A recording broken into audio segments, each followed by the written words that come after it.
Hello there, how are you? Welcome back to How I Did It. Well, I hope y'all had an absolutely wonderful Thanksgiving and got a bunch of great deals with your Black Friday and Cyber Monday shopping and all that. Today's video is going to be a detailed how to change out the brake shoes on a 2008 Jeep Wrangler. Now, I could not find some nice step-by-steps that clearly showed you how to do it and the finesse of getting it done. So that's what today's video is going to be about. Now I had sound coming out of my right rear and I had a fluid leak out of my right rear. So I'm doing bearings, seals, and the shoes. But today's video is straight up, step-by-step, on changing out the rear brake shoes. They're actually rear parking brake shoes. So the rotor hub is thicker on the rear and you'll have pads that'll go on the rotor on the outside, but these shoes are on the inside of your rear drum, and I'm thinking this is probably where my noise was coming from. But because I had this all disassembled to do the seal, I opted to do the bearing. I bought the brake shoe kit as well as the new brake shoes, so everything is going to be brand new when I get it reassembled. So the first thing was to take this little spring off here, and when I pulled that little spring, I noticed that the brake shoe, we'll call it assembly plate, was moving around. Because the axle's out, there's no bolts going through there anymore to hold it from rotating. So I opted to put just a couple of bolts through the back to hold this in place. This is not a structural thing. You got a bolt that'll fit through that hole. It'll just keep that from rotating on you while you change out the springs and the pads and the pins and the clips and whatnot. So that's simple. Just pushed them through. Nothing's tightened down. Now I'm going to start disassembly, or continue disassembly. So the OEM clips are open and they just slide over the brake shoe pin.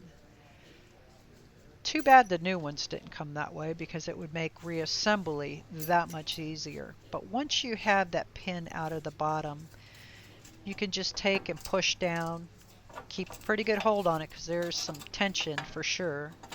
You're going to take your adjustment screw out, which is that thing there that adjusts how far your brake shoes are out or in, and then just tip that bottom brake shoe towards the front of the Jeep, and these springs are totally released from any tension whatsoever, and they easily just come straight off.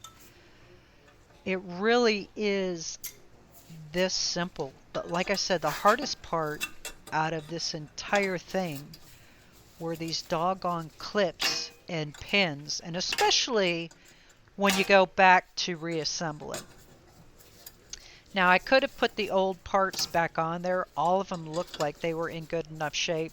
You know, I'm down here in Florida, no snow, no ice.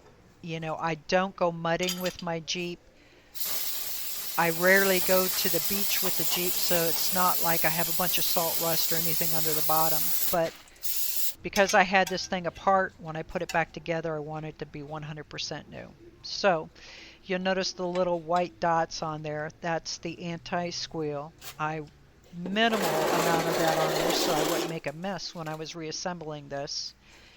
You want to make sure that you have a third hand, you know, just a clamp that you can use one hand to clamp it down, and that's going to just hold your brake shoe in place while you fight with the doggone clip that goes over the pin.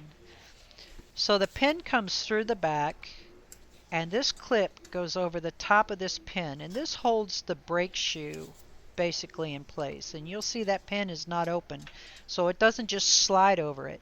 You actually have to pinch it down. It's spring loaded, and get it perfectly lined up with that doggone pin, and then just release the pressure.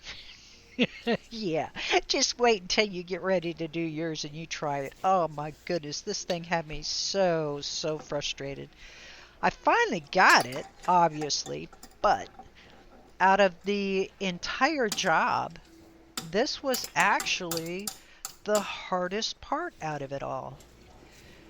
So once I got that back on, made sure that the pin was lined up with the clip the proper way, because the end of this pin sits down in the groove on it, I was able to take my third hand off of there and then just start working on the bottom shoe. Now just know, I fussed around with this parking brake assembly that's inside here quite a bit. You don't need to do that. It can be out of place, and then once you hang your bottom shoe and your springs and stuff on there, you can put that parking brake assembly right there that I'm fussing with up in there. So don't get hung up on it like I did.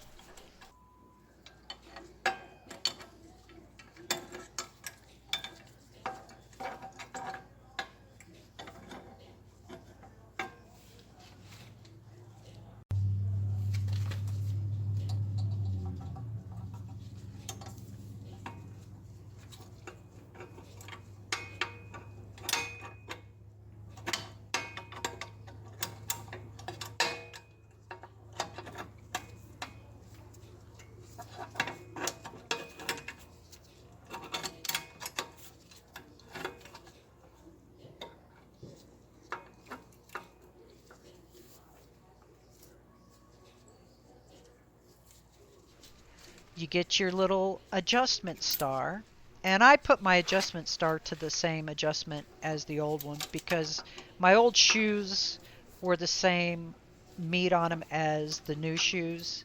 The leak was the one that just had them all monkeyed up.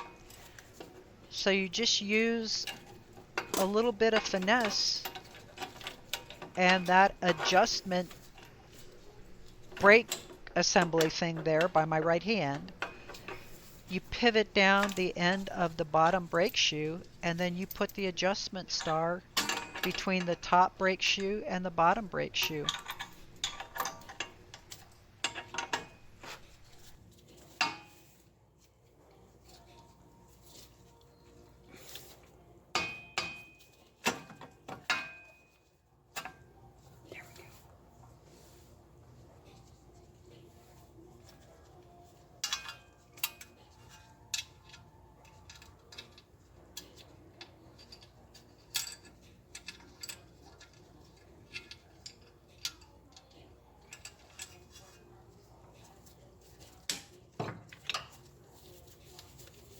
Just use the clamp, and you're not squeezing this down like crazy ridiculous tight. It's just something to kind of lightly hold it in place while you fight with this pin and that daggum clip.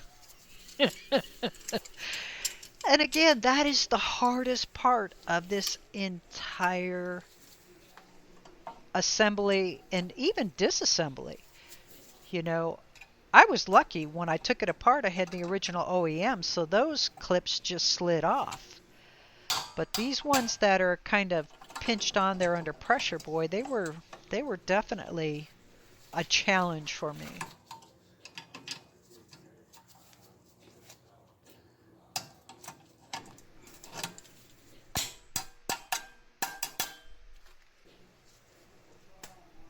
And then you just put that last little spring on there, and this spring has a little bit of tension to it, but nothing like the other two long ones.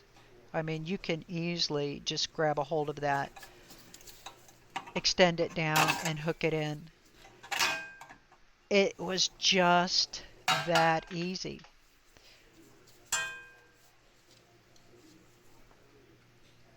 Alrighty then.